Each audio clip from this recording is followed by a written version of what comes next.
Have you ever wondered why morality matters so much in spiritual life? Why do ancient teachings emphasize rules, disciplines, and codes of conduct? Could it be that ethical living is not a limitation, but the foundation of freedom? Welcome back to the channel. Today, we are diving into one of the earliest and most essential discourses in the entire Polycanon, the Brahmajāla Sutta. This is not just a text about rules. It's about understanding how our conduct shapes our mind, and how our views shape our destiny. The Brahmajāla Sutta, often translated as the Supreme Net, is the first discourse in the Diagonikaya, the collection of long discourses, and it opens with a sweeping vision, an invitation to look at the roots of morality, the range of philosophical beliefs, and the profound silence of the Buddha that transcends them all. Let's begin with the setting. The Buddha is traveling with a large community of monks when he overhears two brahmanas discussing the morality of monks. One praises their discipline, while the other mocks it as superficial. And what does the Buddha do? He doesn't defend himself. He teaches. And what he teaches is not a simple list of do's and don'ts, but a brilliant exposition of how moral precepts act as the base, the beginning, of all deeper spiritual development. The Sutta begins with the 10 precepts as a set of ethical guidelines practiced by monastics and respected by lay followers. But these are not commandments from above. They are training us in non-harming, mindfulness, restraint, and simplicity. Training us in becoming the kind of person who can see clearly. The precepts include refraining from killing, stealing, sexual misconduct, false speech, and intoxicants. They extend further to avoiding harmful entertainment as vanity, luxury, and self-indulgence. But the emphasis is not on punishment. It's on purification. Why? Because every action you take either strengthens or weakens your awareness. Every time you lie, you fracture the mirror of your mind. Every time you steal, you train yourself in greed. Every time you indulge mindlessly, you blur your perception.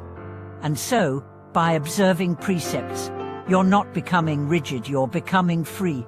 Because morality is not the goal. It's the ground on which the goal can stand.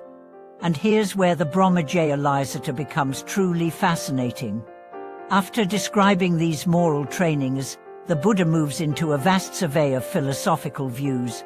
He describes 62 kinds of speculative opinions that people hold about the self, the world, the afterlife, and liberation. Eternalism, nihilism, materialism, asceticism. He doesn't condemn them. He explains their origins. Most of them, he says, rise from direct experiences in meditative absorption, or from attachment to memory of past lives.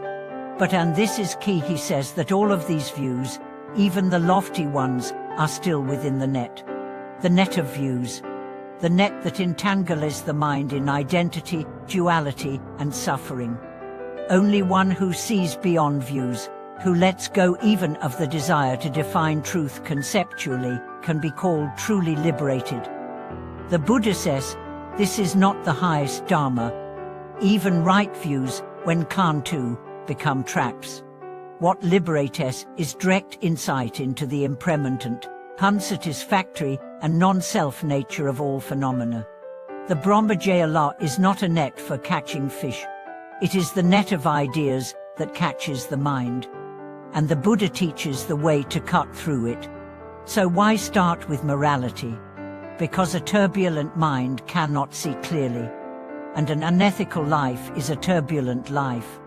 Imagine trying to meditate after lying to someone, cheating in business, or hurting someone you love. Can you really find peace? No, because your conscience is the echo of your karma.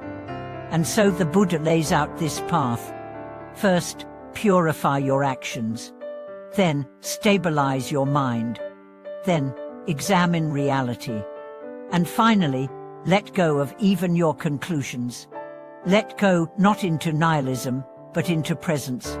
Into freedom that doesn't need beliefs, into wisdom that doesn't need a script. There's a powerful moment in the Sutta when the Buddha says, "The Tathagata is not caught by any of these views."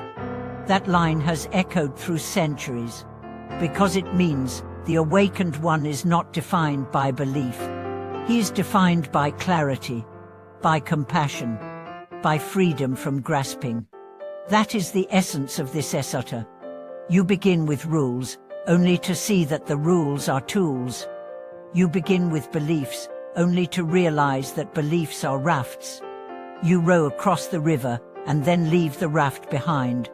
So what does this mean for you today? It means that every ethical choice matters. Not because you're being judged, but because you're being shaped. And it means that your spiritual journey will go through stages. First, training the body and speech. Then, quieting the mind. Then, seeing through illusions. And finally, standing in the open sky of truth, where there's nothing to prove and nothing to defend. The Brahmajāla Sutta is not just an ancient text. It's a mirror, showing us how we cling to ideas, how we confuse morality with identity, how we can walk a path that leads beyond all paths. So whether you're just starting your journey, or you've been walking for decades, let this teaching remind you, your ethics are not obstacles, they are wings. Your views are not prisons, unless you lock yourself in. And your freedom does not come from believing the right thing. It comes from seeing clearly, living honestly, and letting go. Thank you for watching this video. If the Brahmajāla Sutta opened something for you, tell us in the comments, which view have you struggled with? Which precept challenges you? Subscribe for more wisdom drawn directly from the root texts of Buddhism. And remember, the path is not about adding more. It's about letting go until only truth remains.